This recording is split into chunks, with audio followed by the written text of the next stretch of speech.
रानी पद्मिनी का जौहर और बलिदान आप सब ने सुना है। अपना गौरव और सम्मान बचाने के लिए रानी पद्मिनी ने 16,000 छत्राणियों के साथ जौहर कर लिया था और इतिहास में अमर हो गई थी। और अलाउद्दीन खिलजी वहीं हाथ मलता रह गया। लेकिन रानी के जौहर के बाद अलाउद्दीन खिलजी का क्या हुआ आप लोग जानते हैं? उसका सबसे खास और वफादार कफूर मलिक ने उसे धोखे से मार डाला। पर कैसे? आइए जानते हैं इसके पीछे की पूरी कहानी को। अलाउद्दीन खिलजी पूरे भारत को जीतना चाहता था। चित्तौड़ पर हमला अपने क्षेत्र का विस्तार करने के लिए उनके अभियानों में से एक था।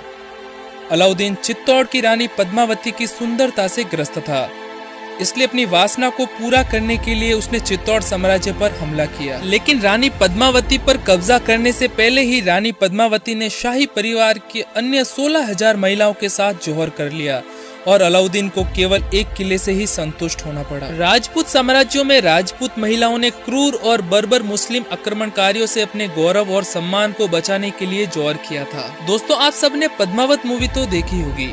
उसमें जो तथ्य दिखाए गए वो आज भी कल्पना से भरे हुए हैं और उन पर विश्वास करना कठिन है। जैसे अलाउद्दीन का दर्पण में रानी पद्मावती का चेहरा देखना, तोते के गाने की कहानी, ये सब सिर्फ एक मूर्खता है। इसमें कुछ भी सच्चाई नहीं है। चलिए आगे बढ़ते हैं। अलाउद्दीन ने अपने जीवन काल में अपना साम्राज्य बिहार और बंगाल से लेकर कर्नाटक तक फैलाया। मुझे यहाँ यह भी बताना होगा कि अलाउद्दीन एक कामुक भेड़िया था। उनकी उम्र 70 वर्ष थी। अपनी हवस पूरी करने के लिए उसने अपने हरम में 70,000 रखेलें रखी थी। वह उभयलिंगी भी था और उसने अपनी हवस पूरी करने के लिए एक समलैंगिक मलिक कपूर को भी खरीद लिया था। मलिक कपूर को खरीदने के बाद उसने मलिक कपूर को अपनी सेना का सेनापति बनाया। मलिक कपूर ने दिल्ली सल्तनत के क्षेत्र का विस्तार करने के लिए अलाउद्दीन खिलजी की ओर से कई अभियान भी चलाए। मलिक कपूर समलैंगिक होने के साथ साथ खिलजी की तरह महत्वाकांक्षी भी था।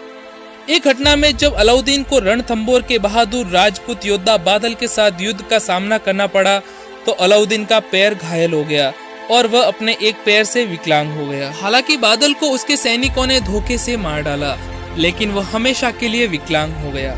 मलिक कफूर, जो दिल्ली की गद्दी पर कब्जा करने के मौके का इंतजार कर रहा था, उसने एक चाल रची और अलाउद्दीन को शराब में जहर देकर विकलांग अलाउद्दीन को मार डाला।